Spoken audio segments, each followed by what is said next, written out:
एक दिन रात के समय वर्षा अपने घर में अकेली थी। तभी उसे अचानक से घर के अंदर पायल की आवाजें सुनाई देने लगती हैं।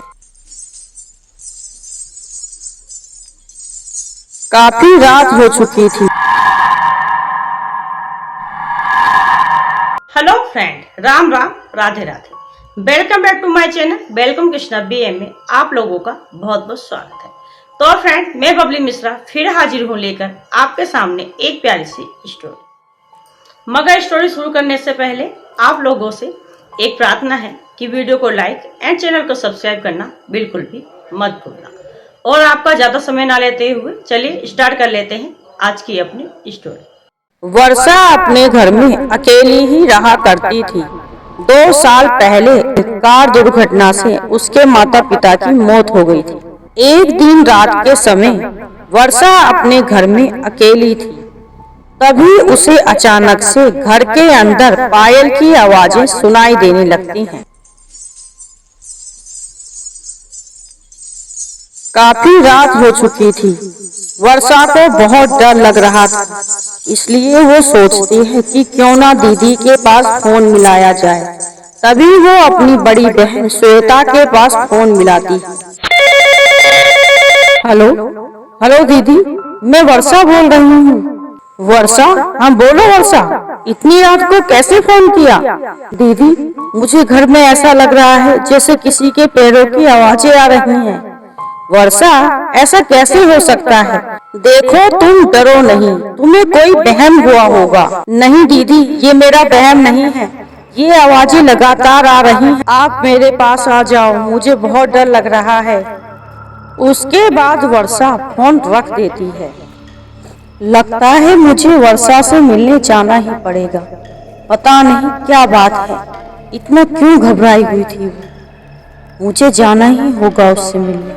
मुझे अभी ही जाना होगा अपनी बहन के पास। अरे श्वेता, कहाँ जा रही हो तुम? वर्षा का फोन आया था, वो काफी घबराई हुई थी।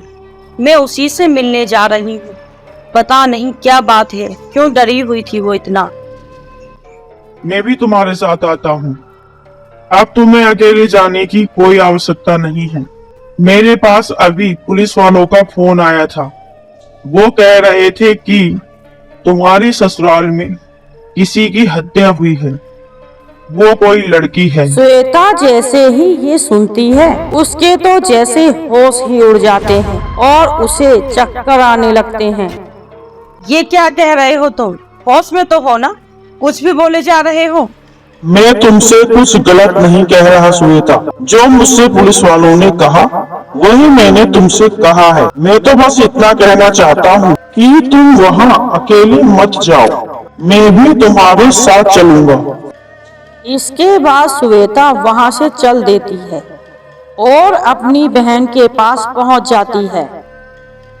और फिर अचानक से उसकी निगाह वर्षा की लाश पे पड़ती है। वो बहुत बुरी तरह चीख पड़ती है। वर्षा, ये क्या हुआ है मेरी बहन को? वो बहुत जोर जोर से रोने लगती है। वर्षा, उठो वर्षा, तुम ऐसे मुझे छोड़कर नहीं जा सकती। वर्षा उठो उठो, तुम्हें उठना ही होगा। वर्षा उठो। मगर वर्षा नहीं उठती। वर्षा मर चुकी थी। तभी श्वेता का पति वहाँ आता है और उससे कहता है, रो मत श्वेता, जो होना था सो हो गया। भगवान के आगे कब किसकी चली है। अब रोना बंद करो, खुद को संभालो श्वेता। पुलिस वाले कहते हैं, लगता है वर्षा की हत्या की गई है। हमने वर्षा की लाश को पोस्टमार्टम के लिए भेज दिया है, मगर अभी कुछ नहीं कह सकते। पोस्टमार्टम रिपोर्ट आने के बाद ही पता चलेगा। काफी रात हो चुकी थी। श्वेता अपनी बहन के घर के बाहर घूम रही, तभी उसकी नजर एक बहुत डरावनी औरत पे पड़ती है और श्वेता कहती है, रुको, कौन हो तुम? तुम ही हो ना वो जिसने मेरी बहन को मारा है? रुक जाओ, रुको तुम अभी यहीं पर। वो कोई डरावनी औरत नहीं बल्कि एक प्रेत आत्मा थी, जिसकी पायल की आवाज उस दिन बंगले में आ रही थी। श्वेता के कहने पर वो वहीं रुक जाती है और बहुत जोर जोर से हंसने लगती है।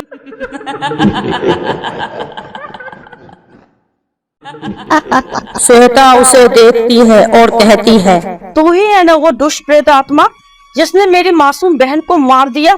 आखिर क्या बिगाड़ा था मेरी बहन ने तेरा? तू ही है ना वो जिसकी आवाज मेरी बहन के घर में आया करती थी?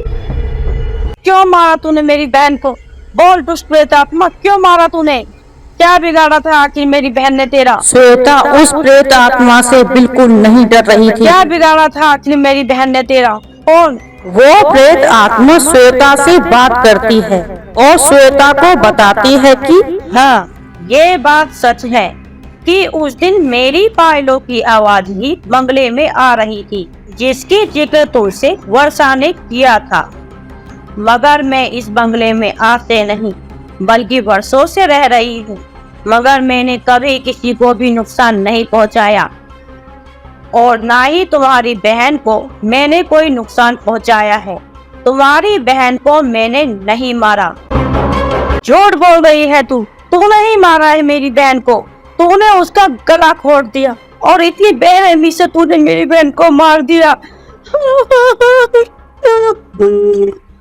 ये कहते हुए श्वेता बहुत जोर जोर से रोने लगती है। उसे रोते देख वो प्रेत आत्मा श्वेता से कहती है, श्वेता, मैंने तुमसे कहा ना कि मैंने तुम्हारी बहन को नहीं मारा। मैं एक प्रेत आत्मा हूँ, तो इसमें मेरी क्या गलती है? हर प्रेत आत्मा बुरी तो नहीं होती। मैं कल फिर आऊंगी रात को। क्या तुम जानना चाहती हो कि तुम्हारी बहन को किसने मारा है? कल अमावस्या की रात है। कल रात को तुम मुझे मिलना और मैं तुम्हें बताऊंगी कि तुम्हारी बहन को किसने मारा है।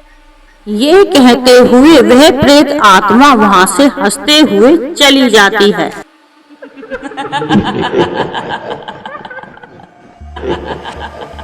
अगले दिन रात को श्वेता को नींद ही नहीं आ रही थी और वो रात को उठकर उस प्रेत आत्मा से मिलने पहुंच जाती है और वो सोच रही थी कि अगर मेरी बहन को इस प्रेत आत्मा ने नहीं मारा है तो आखिर किसने मारा है। उसे ना जाने क्यों उस प्रेत आत्मा की बातों में सच्चाई नजर आ रही थी। उसे लग रहा था कि ये प्रेत आत्मा मेरी बहन के कातिल तक मुझे पहुंचा सकती है। वो चारों तरफ देखती है मगर वह आत्मा उसे कहीं नजर नहीं आ रही थी। तभी वो वहां से जाने लगती है। तभी श्वेता के पीछे से आवाज आती है, श्वेता कहाँ जा रही हो? मैं यहाँ पर हूँ।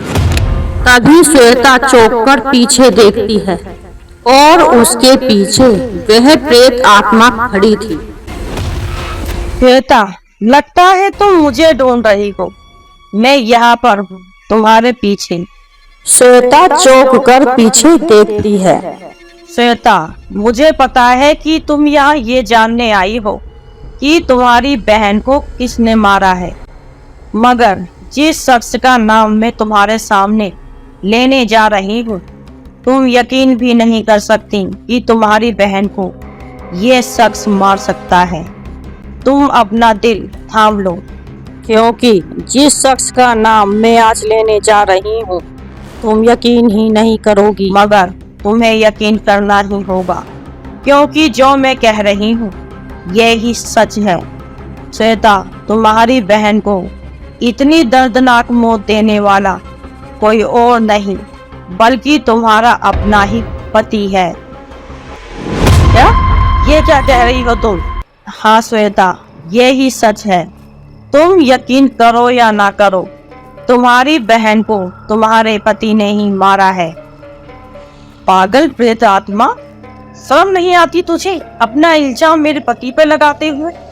तुझे लगता है कि मेरे पति मेरी बहन को मार सकते हैं? वो हमेशा उसे बहुत प्यार करते थे और अपनी छोटी बहन की तरह मानते थे। मेरे पति पे ऐसा घिनौना इल्जाम लगाते हुए शर्म नहीं आती तुझे? सही कहा है किसी ने, प्रेत आत्मा सिर्फ प्रेत आत्मा होती है, वो कभी किसी का घर नहीं बना सकती। और तू आज मेरा घर उजाड़ने चली आई। मुझे पता है कि तूने ही मेरी बहन को मारा है और तू सारा इल्जाम मेरे पति पर देना चाहती है, मेरा घर तोड़ना चाहती है। चली जा यहाँ से। मैंने तुझ पर विश्वास करके अपने जीवन की सबसे बड़ी गलती की है। मुझे लगा था कि तू एक अच्छी प्रेत आत्मा है, शायद मेरी मदद करे, मगर तू यहाँ पर मेरा घर ही उजाड़ने चली आई।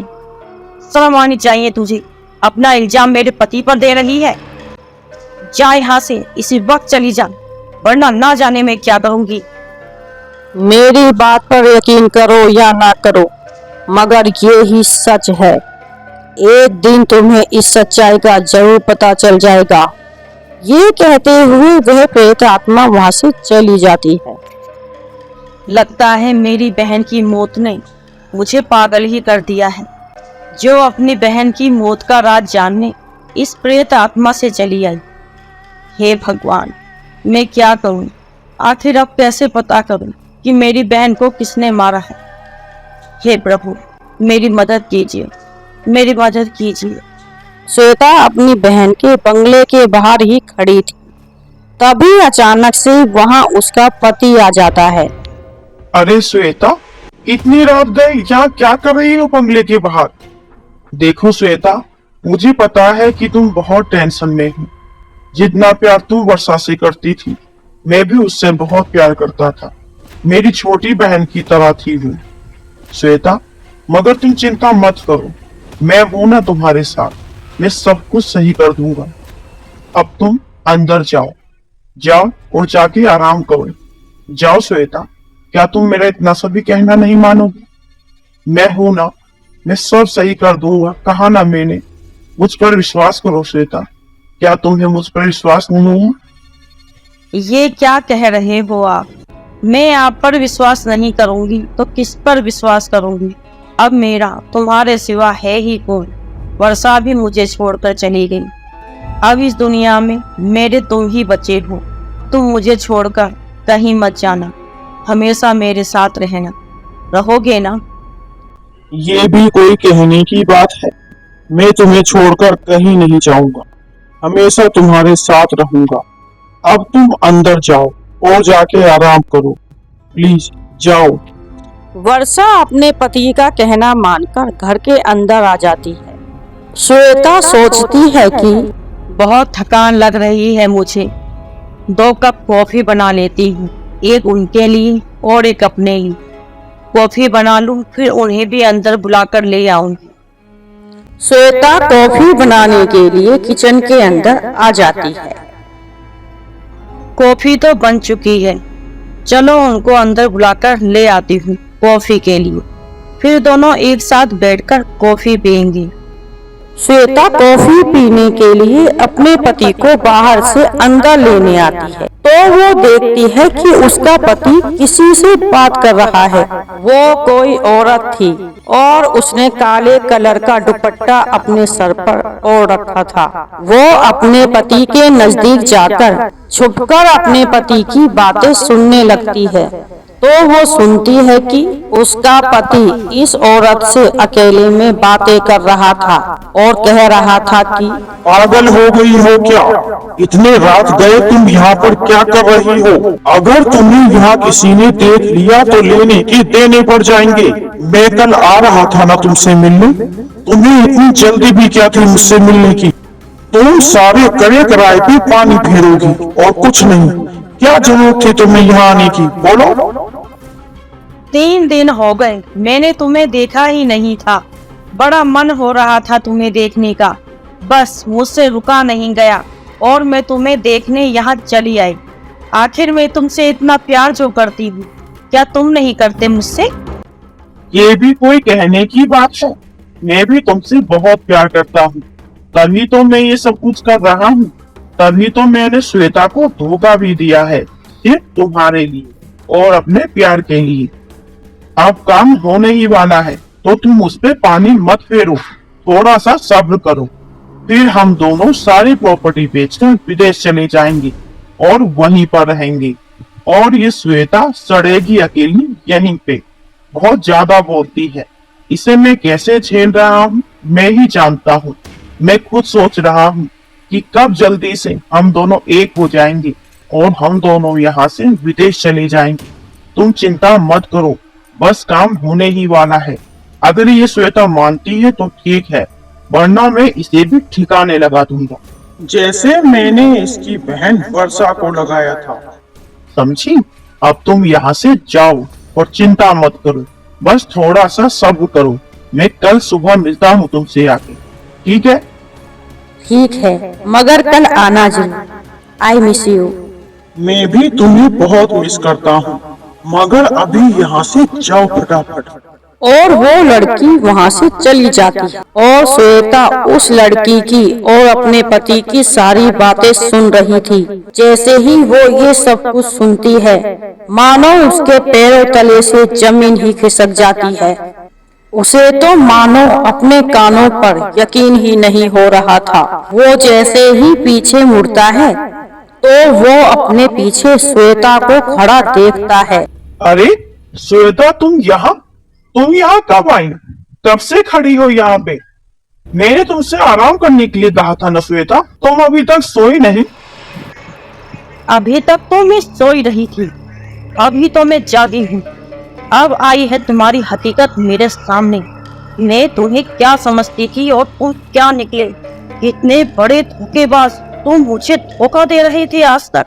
पागल हो गई हो क्या? बकवास कर रही हो तुम? अब मेरे सामने नाटक करने की बिल्कुल भी जरूरत नहीं है। मैंने तुम्हारी और उस औरत की सभी बातें सुन ली हैं, समझे तुम? तुमसे बड़ा धोखेबाज मैंने आज तक नहीं देखा। मेरी बहन वर्षा तुम्हें हमेशा अपने बड़े भाई की तरह मानती थी और तुमने उसी का कत्ल कर दिया। तुम इतने कैसे गिर सकते हो? हाँ, गिर क्या सकते हो, तुम तो गिरे हुए ही हो। तुमने मेरी बहन को मारा, मैं तुझे छोड़ूंगी नहीं। तो इंसान नहीं, इंसान के नाम पे धब्बा है, दरिंदा है तुम। तूने मेरी बहन को मारने की हिम्मत भी कैसे की? खून पी जाऊंगी मैं तेरा। आज तक मैं तुम्हें अपना पति समझती रही। मुझे लगता था कि तुम मुझसे प्यार करते हो, इसलिए तुमने मुझसे शादी की है। मगर मुझे क्या मालूम था कि तुम मुझसे नहीं बल्कि मेरी दौलत से प्यार करते हो। मगर मैं तुम्हें मजा चटा के रहूंगी। अब तुझे दौलत नहीं बल्कि मौत मिलेगी, मौत। मैं तुझसे अपनी बहन की मौत का बदला लेके रहूंगी। तो इंसान नहीं, जानवर है, जानवर। क्या बिगाड़ा था मेरी बहन ने तेरा? क्यों मारा उसे दरिंदे? क्यों मारा तूने? अच्छा, तो अपनी बहन से बहुत प्यार करती है, उसके बिना जी नहीं सकती। तो आ, मैं तुझे तेरी बहन के पास पहुंचा देता हूँ। जा, तू भी अपनी बहन के पास चली जा। जहां मैंने तेरी बहन को पहुंचाया है, तुझे भी वहीं पहुंचा देता हूँ। जाना है तुझे अपनी बहन के पास? चल आ, मैं पहुंचा देता हूँ। चल। अभी तेरी तरह बहुत बकबक करती थी। एक दिन मैं उसके घर पे गया और उससे मैंने कहा कि जिस बंगले में तू रह रही है, इस बंगले के कागजात मेरे हवाले कर दे। मगर उसने देने से साफ मना कर दिया। मैंने उसे बहुत समझाया मगर वो नहीं समझी और उससे मैंने कहा जो पेपर मैं अपने साथ लाया हूँ इस पे साइन कर दे, क्योंकि ये बंगला मेरे तभी नाम हो सकता है जब तुम दोनों बहनों के साइन इस पे होंगे। पहले तू साइन कर दे, अपनी पत्नी से तो मैं साइन करवा ही लूंगा। मगर उसने साफ इनकार करते हुए कहा कि ये बंगला उसके मम्मी पापा की निशानी है, वो ये बंगला किसी को नहीं देगी और मुझे धमकी देने लगी कि वो मेरे बारे में तुम्हें बता देगी और पुलिस में बता देगी। फिर मैं क्या करता? मैंने उसे मार दिया क्योंकि वो इसी लायक थी और तू भी इसी लायक है। मैं तुझे भी नहीं छोड़ूंगा, तुझे भी आज जान से मार ही दूंगा। तभी ये सारी प्रॉपर्टी मेरे नाम खुद बे खुद आ जाएगी, समझी? फिर ये कहते हुए श्वेता का पति श्वेता को मारने के लिए उसकी तरफ बढ़ने लगता है। तभी श्वेता कहती है, रुक जाओ, मेरी तरफ बढ़ने की कोशिश भी मत करना, नहीं तो अंजाम बहुत बुरा होगा। मगर वो नहीं रुकता और फिर तभी वहीं पर रुक जाओ। बचाओ, ये क्या कर दिया तूने प्रेतात्मा? और वो जलकर भस्म हो जाता है। ये देखकर श्वेता बहुत जोर जोर से रोने लगी। रो मत श्वेता, ऐसे इंसान पृथ्वी पर बोझ होते हैं। आज मैंने एक बोझ पृथ्वी से कम कर दिया और तुम भी उस दुष्ट के बंधन से आजाद हो। और फिर वो प्रेत आत्मा वहाँ से चली जाती है। उसके बाद श्वेता एक योग आश्रम खोल लेती है और अपना जीवन लोगों को योग सिखाते हुए बिताने लगती है। तो फ्रेंड, कैसी लगी आपको हमारी आज की स्टोरी? मुझे उम्मीद है कि आपको बहुत पसंद आई होगी और वीडियो को लाइक एंड चैनल को सब्सक्राइब किए बिना बिल्कुल भी मत जाना। तो मैं बबली मिश्रा लेती हूँ अब आपसे इजाजत। मिलते हैं अगली वीडियो में। जब तक के लिए आप लोग अपना खूब सारा ख्याल रखना और मेरी तरफ से राम राम, राधे राधे।